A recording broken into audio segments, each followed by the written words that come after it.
Broadcast from New York, shown live in cities around the world, it's the new Blackberry. And more than just a phone, Blackberry is also the new company name, replacing Research in Motion, or RIM. The rebranding, the elaborate new smartphone technologies on display, it's all part of a make-or-break moment for this once dominant company that has seen its fortunes plunge drastically in recent years. RIM's share price started to take off about mid-2007. A year later, it hit its peak of $150, making the Canadian firm worth $78 billion. Steep declines began in 2009 as RIM faced competition, technology woes, and market pessimism.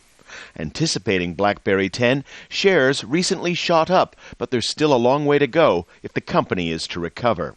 Best case scenario for RIM is that they have a successful launch and they're able to start building up that momentum again. In terms of RIM being able to reclaim their position as number one, number two smartphone maker in the market, that ship's probably sailed, at least for the short term. Research in Motion, now BlackBerry, lost ground to other smartphone makers in recent years, but the company pioneered mobile email and internet access.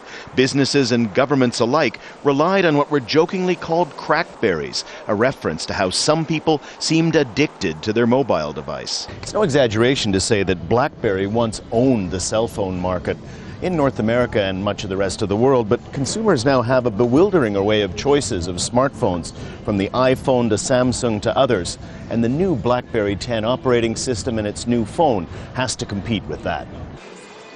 People have to walk into stores and buy a BlackBerry. People can talk about the stock's momentum, they can talk about management executing, they can talk about the new phone looking better than the previous phones, but your kids have to walk into a Bell store, a Vodafone store, a Verizon store, and actually have staff say, you know what, this BlackBerry is good, you should get it.